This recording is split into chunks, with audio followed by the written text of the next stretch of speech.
है कि एक घड़ी आधी घड़ी और आधी की पुण्यात और साधु संगत साथ की हरे कोट अपराध। माने जाने क्या हुआ? माने मतलब ही तो जानना जरूरी है।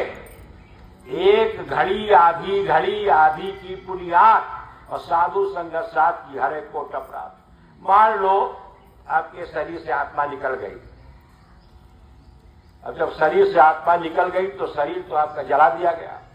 आत्मा से सारा हिसाब किताब होगा, अच्छा किया कि बुरा किया, क्या किया क्या नहीं किया, किस लिए मानव शरीर मिला था, आपने क्या किया। बस आत्मा को सजा दे दी जाएगी। 84 लाख प्रकार की योनियां इसमें डाली जाएगी। हमारे और आपके शरीर पर उसके कैमरे लगे हैं। आप बच सकते नहीं हो। साथ कोठरी में बैठ करके कोई कर्म करोगे तब भी उसको खबर है, पता है, उसको अच्छी तरह से आप जान लो।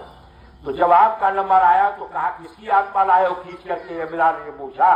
कहा ये राजकुमारी की आत्मा है सरकार, आपने आदेश दिया था, उनका समय पूरा हो गया है। कहा इनका लेखा जोखा निकालो। कहा जीवन में इन्होंने कोई अच्छा कार्य नहीं किया। कहा फिर क्या करोगे? कहा इनकी आत्मा को कुतिया की योनि में डाल दो। अब रोने लगे, चिल्लाने लगे, कोई बचाने वाला नहीं। 60 में सुनो आप।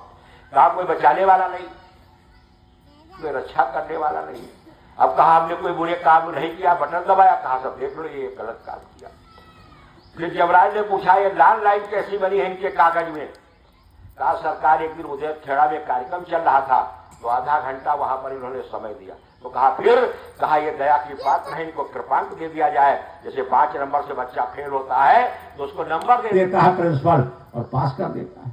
तो इसी तरह से इनको मानव जन्म दे दिया जाए और जब मानव जन्म पा जाएगी तो भक्ति करके फिर परमात्मा को प्राप्त कर लेंगी। यह है सत्संग का लाभ। ये जान लो।